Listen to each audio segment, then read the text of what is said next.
कि पुंछ में सुरक्षा एजेंसियों का बड़ा एक्शन हुआ है। संदिग्ध आतंकी गतिविधियों के मामले में 9 हिरासत में लिए गए हैं। डेंटल सर्जन समेत कई लोगों से पूछताछ हो रही है। एसओजी का संयुक्त ऑपरेशन इस वक्त जारी है और जांच एजेंसियां इस वक्त लगातार सभी से पूछताछ कर रही है। जम्मू कश्मीर से ये बहुत बड़ी खबर। पुंछ जिले में सुरक्षा एजेंसियों ने संदिग्ध आतंकी गतिविधियों के खिलाफ बड़ा संयुक्त अभियान इस वक्त चलाया हुआ है और एसओजी पुंछ और एसओजी सुरनकोट की टीमों ने तड़के कार्रवाई करते हुए 9 लोगों को पूछताछ के लिए हिरासत में लिया है।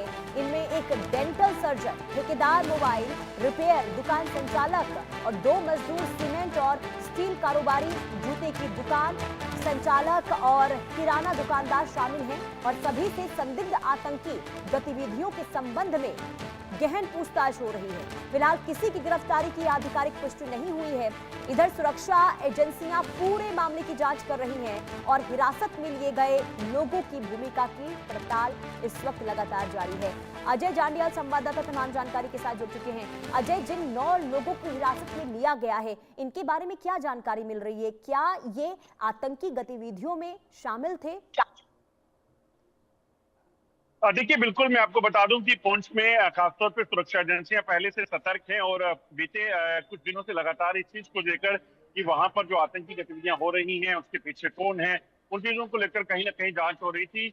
9 लोगों को जो है आपको बता दूं कि हिरासत में लेकर उनसे पूछताछ की जा रही है, जिसमें एक डेंटिस्ट डॉक्टर भी बताए जा रहे हैं। अब ये लोग किस तरीके से इन आतंकी संगठनों से जुड़े थे, क्या इनका वास्ता था, क्या ये मदद मुहैया करवा रहे थे, उसको लेकर अभी तक कोई ज्यादा जानकारी साझा पुलिस ने नहीं की है।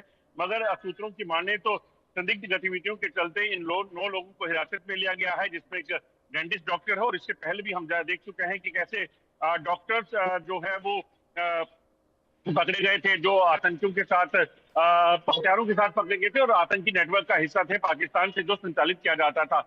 ऐसे में पुंछ में इस एक्शन के बाद अब इनकी जांच होगी और जांच में इस चीज को सुनिश्चित किया जाएगा कि आखिरकार ये किस तरह से किस नेटवर्क से जुड़े हैं, अगर हैं तो क्या इनकी प्लानिंग थी, और तमाम चीजों को लेकर जांच होगी।